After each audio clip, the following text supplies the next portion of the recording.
최근 강승규 대통령실 시민사회 수석이 극우 보수 채널인 이봉규TV에 출연한 사실이 알려져 논란이 되고 있습니다. 강 수석은 지난 4일 전화 인터뷰 형식으로 출연해 윤석열 대통령과 낸시 펠로시 미국 하원의장 외교 홀대 논란에 대해 설명했습니다. 강 수석은 지난 2월 대선 과정에서도 해당 유튜버에 출연한 적이 있습니다. 이후 지난 7월에도 수석 비서관 자격으로 해당 유튜버에 등장해 왔는데요. 방송인 이봉규 씨는 지난 21대 총선을 부정선거였다고 주장하는 극우 유튜버입니다. 최근에는 이재명 의원을 비롯해 이준석 대표 등을 강하게 비판해 왔는데요.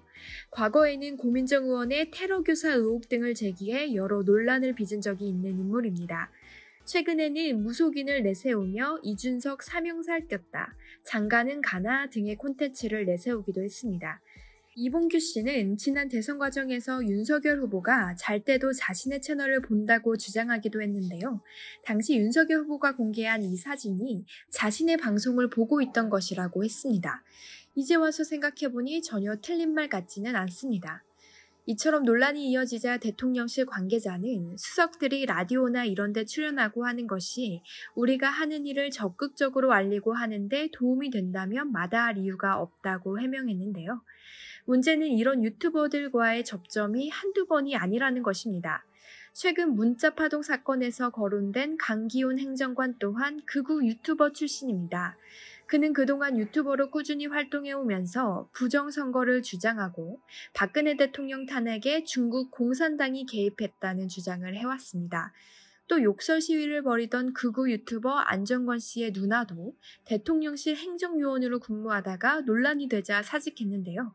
지난 총선 과정에서 강용석 씨도 윤석열 대통령과 통화했다고 주장해 논란을 빚은 바 있었습니다. 당시 경기도지사 무소속 후보였던 강용석 씨는 윤 대통령이 자신에게 전화해 당시 국민의힘 김은혜 후보를 공격하지 말고 함께 잘 싸워야 하지 않겠냐는 조언을 했다고 전했는데요. 지금 생각해보니 전부 사실이었던 것 같습니다. 지난 7월 강민구 턴나이트 대표는 한 유튜브 방송에 출연해 김건희의 고모인 김혜선 목사가 보수 유튜버들을 관리한다는 건 대선 당시 보수 진영에서 공공연한 사실이었다라며 김건희 라인에서 보수 유튜버들이 관리되고 있다는 의혹을 제기한 바 있습니다. 이러한 의혹들이 정말 사실이라면 충격적이지 않을 수가 없는데요. 국민 눈높이에 맞춰 시민사회를 대통령에게 전달해야 할 수석이 극우 유튜버를 챙겨보고 출연한다는 것. 그런 일들에 대해 대통령실이 마다할 이유가 없다고 해명하는 것. 이런 일련의 사건들만 보더라도 대통령의 지지율이 왜 바닥인지 충분히 이해할 수 있는 대목입니다. 시청해주셔서 감사합니다.